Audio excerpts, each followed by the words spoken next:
Bismillahirrahmanirrahim.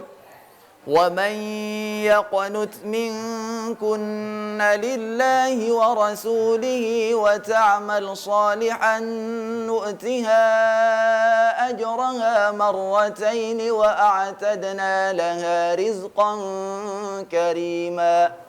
يا نساء النبي لستن كأحد من النساء إن اتقيتن فلا تخضعن بالقول فيطمع الذي في قلبه. Membaca Al-Quran ini merupakan suatu kewajiban bagi seorang muslim, dan di dalam Al-Quran itu dikatakan bahwa orang-orang yang tidak mau mempelajari atau tidak ingin tahu tentang ayat-ayat Allah itu diancam dalam Al-Quran itu di akhirat mereka akan dibangkitkan dalam keadaan buta atau dalam keadaan tunanetra. Maka itulah kami para tunanetra yang sudah menjadi tunanetra di dunia tentu tidak ingin menjadi tunanetra lagi di akhirat.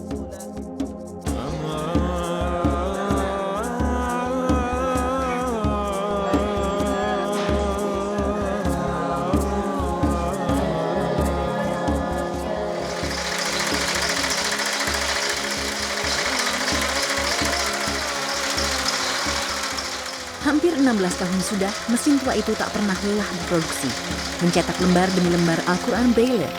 Dengan kecepatan 400 karakter Braille per detik, mesin buatan Norwegia ini dalam seharinya mampu menghasilkan 3 hingga 4 set Al-Quran berhuruf Braille.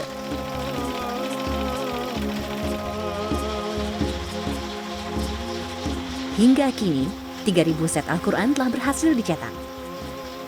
Pesanan pun meningkat drastis menjelang Ramadan.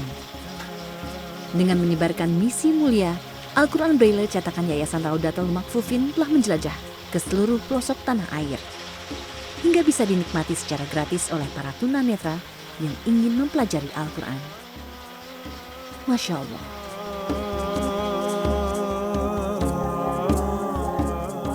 Adalah Ade Ismail, pria perantauan asal Samarinda, Kalimantan Timur ini mendedikasikan hidupnya untuk Yayasan Raudatul Makfufin.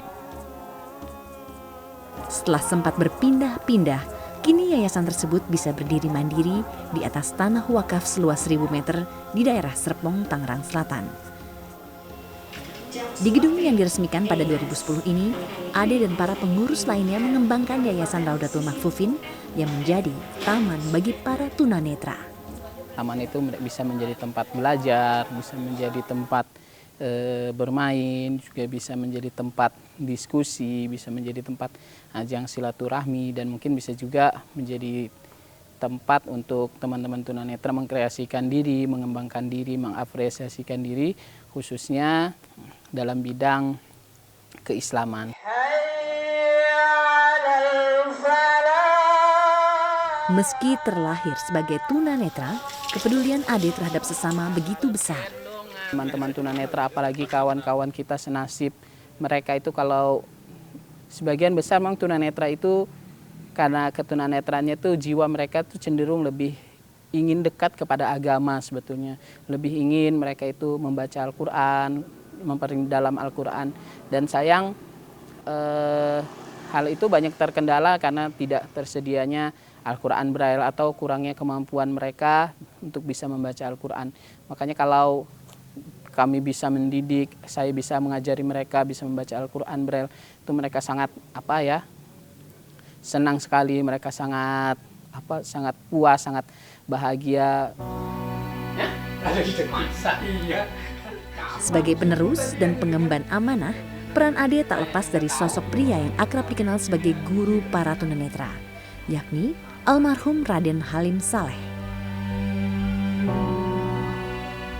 Dialah tokoh utama pendiri Taman Tunanetra. Raden Halim Saleh mendirikan Taman Tunanetra sejak 1983. Atas kegigihannya, Raden Halim Saleh juga berhasil menggagas percetakan Al-Quran dengan huruf Braille demi memberantas buta Al-Quran di kalangan tunanetra. Susahnya mendapat Al-Quran Braille pada masa itu membuat penyandang tunanetra termasuk Ade kesulitan untuk bisa mempelajari Al-Quran. kita memang pada saat itu sulit sekali untuk memperoleh Al-Quran ini. Al-Quran itu dulu kita peroleh dari Jogja, tapi itu karena bahan bakunya itu terlalu mahal, yaitu kertas braillon yang dari plastik. Bagus sih sebenarnya, dia dicuci nggak hilang gitu ya. Tapi ya bahan bakunya itu mahal, ininya mahal, kita import. Kemudian itu kita terpikir bagaimana di Jakarta ini juga ada memproduksi Al-Quran. Nah, seiring dengan perkembangan teknologi komputer ini, maka kita terpikir bagaimana Al-Quran itu kita produksi melalui sistem komputer. Dengan mesin hibah dari Kementerian Pendidikan dan Kebudayaan, Yayasan Raudatul Mahfufin di tahun 2000 akhirnya bisa mencetak sendiri Al-Quran berhuruf Braille. Al-Quran terbitan yayasan ini menjadi Al-Quran Braille yang menggunakan sistem komputerisasi pertama di Indonesia. Selain itu, telah mendapat sertifikasi tasih dari Departemen Agama dan menjadi rujukan standar Al-Quran Braille di tanah air. Al-Quran yang memakan biaya produksi hingga 1,7 juta rupiah per setnya itu diberikan cuma-cuma bagi mereka yang membutuhkan. Ya, di sini adalah tempat percetakan kami. Di sini kami, ya tempatnya cuma kecil, sederhana dan berantakan dan sempit juga. Ya, tapi di sinilah tempat kami memproduksi Al-Quran Braille serta buku-buku keagamaan lainnya. Pesanan lagi banyak nih Pak ya menjelang Ramadan nih Pak ya. Iya, Mbak. Saat Ramadan seperti ini. Ini sudah berapa banyak pesanan Pak untuk Ramadan? Kita sudah sekitar ada 200 pesanan, Mbak. 200 pesanan Iya. kemana aja tuh Pak? Ke berbagai daerah, Mbak. Ada juga yang dari perusahaan yang mereka memang juga biasanya mengadakan program distribusi Al-Quran di bulan Ramadan gitu. Paling jauh kemana sih Pak untuk distribusinya? Kita paling jauh tuh untuk Indonesia tuh ke Aceh, Mbak. Ke Aceh. Kalau ke timurnya kita pernah sampai ke Lombok, NTB. Kalau ke mungkin benua lain Pak sampai mana? Kita pernah ini ke Singapura, Malaysia, Turki, Afrika Selatan. Afrika juga sudah sampai ya Pak ya? Dan ini kita juga mau menjajaki untuk coba kirim ke Libanon, Mbak. Ke Libanon. Iya. Setiap hari berproduksi membuat performa mesin mengalami penurunan. Jika tak direparasi secara rutin akan berakibat pada kesalahan penulisan. Karena itu perlu dilakukan pemeriksaan akhir. Ada raba, misalnya ini kita cek secara, sebetulnya memang kalau secara keseluruhan kita tidak bisa mencek secara total ya, karena mungkin karena saking mesinnya juga cepat, sehingga kita juga kan koreksinya secara manual. Itu agak lama, jadi biasanya kita ambil sampel saja, misalnya di bawah ini kita raba, misalnya biasa kita baca satu persatu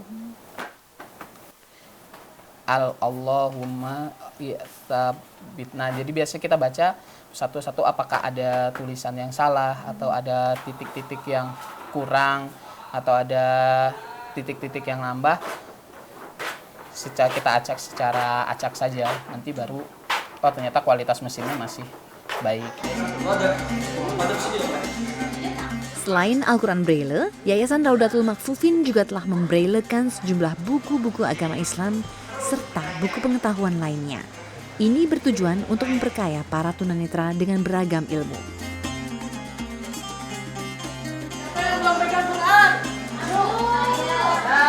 Keterbatasan penglihatan tak membuat pria yang menamatkan pendidikan sejarah di salah satu perguruan tinggi di Jakarta itu membatasi diri untuk menebarkan ilmu dan kebaikan bagi sesama tunanetra lainnya. Kami juga mengadakan pelatihan Al-Quran Braille di beberapa daerah, di beberapa kota, dan yang kami latih sekarang alhamdulillah tidak saja tunanetra, tapi kami latih juga beberapa orang-orang awas.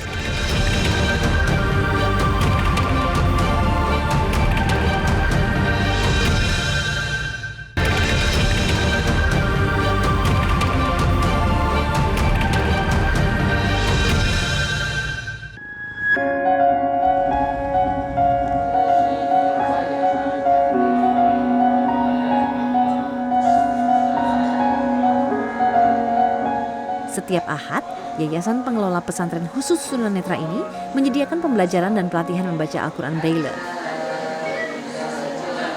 Baik untuk santri yang bermukim di sekitar maupun yang datang dari luar.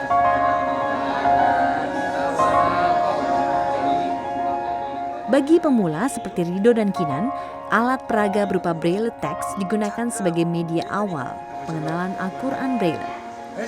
Dan ternyata, bagi mereka yang awas, mempelajari Al-Quran Braille tidak sesulit dan sekaku yang dibayangkan.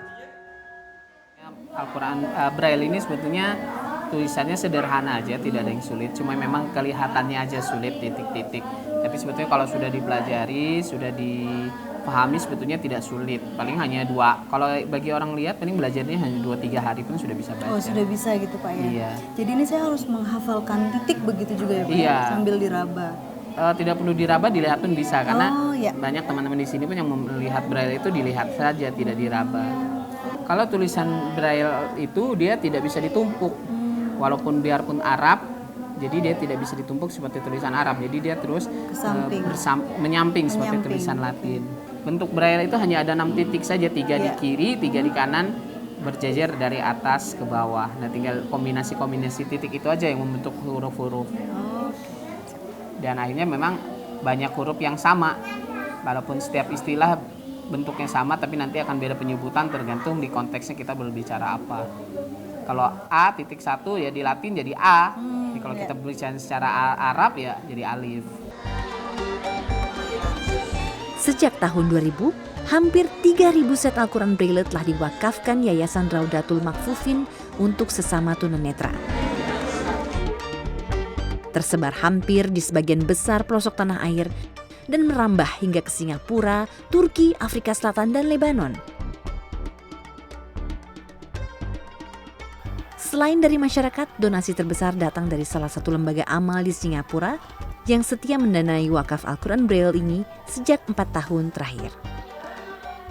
Al-Quran Braille yang kami produksi ini tidak untuk dikomersilkan, tidak untuk perjualbelikan. Jadi tapi yang kita gunakan sistemnya adalah distribusi subsidi silang. Jadi masyarakat mendonasikan dananya untuk mencetakkan Al-Quran Braille. Lalu Al-Quran Braille yang kami cetak itu kami berikan kepada tunanetra yang membutuhkan. Pada 2013, Ade bersama tim dari Yayasan Raudatul Makfufin diundang mewakili Indonesia mengikuti Quran Braille Conference di Istanbul, Turki, guna menyusun standar penulisan Al-Quran secara internasional. Ade juga datang dengan tujuan bisa menarik donatur agar bersedia mewakafkan Al-Quran Braille ke negara-negara Muslim di Asia.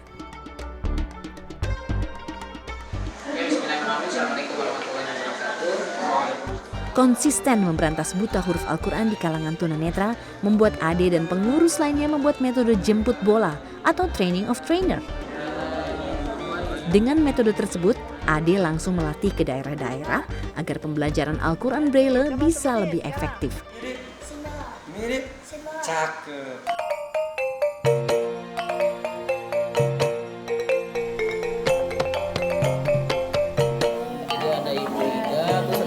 Seperti yang dilakukan di pesisir selatan Sumatera Barat. Nah, kalau titik 4. Tim pengajar didatangkan untuk mengajar sejumlah peserta pelatihan yang sebagian pesertanya berprofesi sebagai guru. Kami juga mengadakan pelatihan Al-Quran Braille di beberapa daerah, di beberapa kota. Dan yang kami latih sekarang alhamdulillah tidak saja tunanetra, tapi kami latih juga beberapa orang-orang awas yang berempati. Harapannya orang-orang awas ini bisa menjadi teman belajar bagi teman-teman tunanetra sehingga mereka bisa bekerja sama dan saling membantu dalam mempelajari Al-Quran. Nantinya, usai pelatihan, setiap peserta akan menerima 1 set Al-Quran Braille. 5, habis G, H. 1, 2. Selain memotivasi para tunanetra di pesisir selatan, kegiatan ini juga bertujuan mengurangi tingginya buta huruf Al-Quran Braille di Indonesia. Ini sangat perlu sekali untuk buat anak didik saya, karena saya kasihan melihat anak tunanetra yang sebagian belum terjangkau untuk mendapatkan pendidikan akademik, apalagi Braille. Karena kalau belajar dia Braille ini sangat tergantung kepada Braille, karena dia tulis menulis dengan membaca dengan braille. Kendala dari sekolah saya itu kurangnya alat-alat braille, kurangnya alat media. Untuk itu anak kalau tidak ada alat media, anak tidak tertarik untuk belajar. Jadi banyak yang nggak mau sekolah.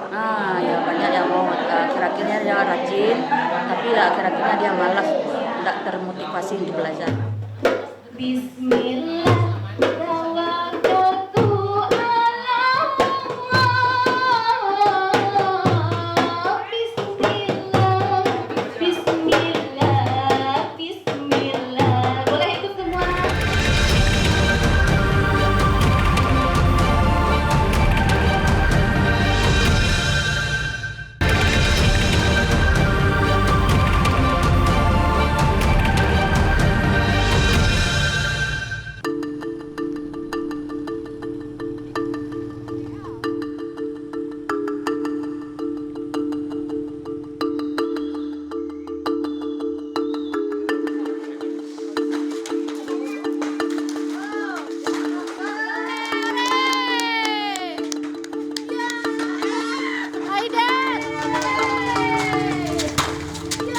Tak dipungkiri, hidup dalam kebutaan tidaklah mudah.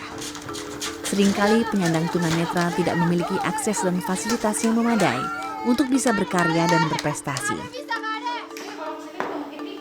Di sini, di Taman Tunanetra, mereka bisa mendapatkan sarana yang layak untuk menyalurkan kemampuan, keterampilan, serta bakat. Dari ki ke p ke ki. Kalau bahasa Inggrisnya Q. Tak hanya berfokus kepada pembelajaran Al-Quran Braille, dengan bimbingan para pengajar yang dibayar secara sukarela, diharapkan para santri memiliki motivasi dan bisa membekali diri dengan beragam kegiatan yang ada di pesantren khusus ini. Warna udah? Oke. Jalan. Cek ya.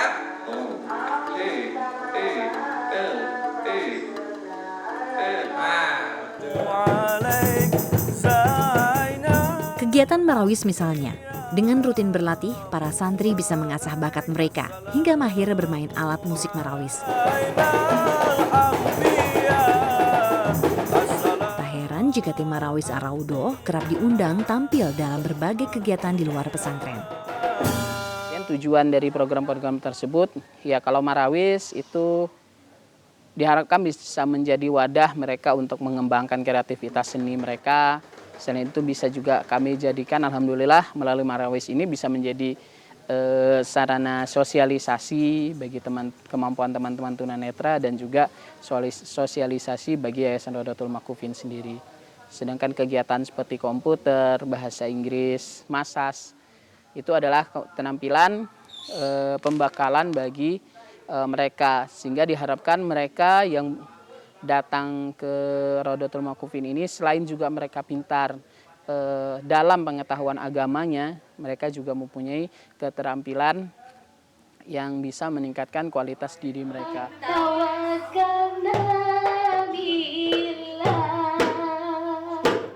Tak hanya itu, sebagian besar santri di sini juga telah sukses menuai prestasi dalam berbagai kompetisi, seperti lomba marawis dan seni baca Al-Quran.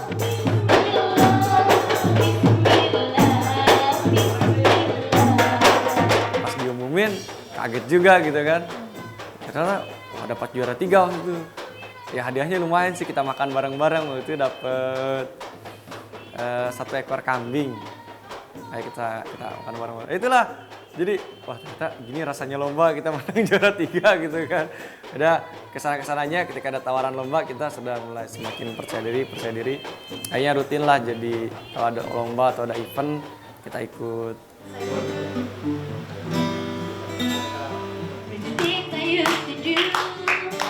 Dengan bekal tekad serta kemauan yang kuat, para santri tunanetra ini bisa menunjukkan kepada khalayak bahwa mereka juga memiliki bakat yang luar biasa dan berhak mendapat pengakuan dari masyarakat.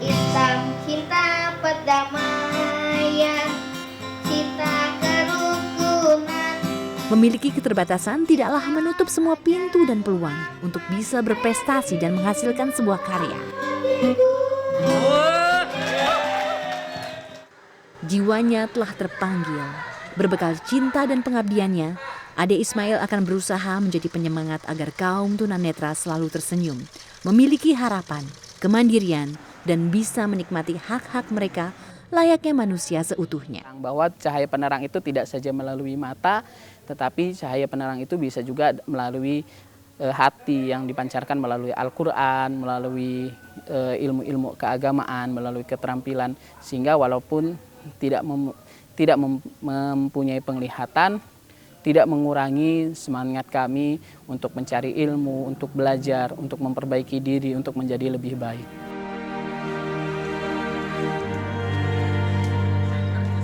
Dalam gelap, mereka tak pernah berputus asa. Bagi mereka, kegelapan adalah jalan terang untuk terus meraih asa, meraih kesempurnaan hakiki di depan Ilahi.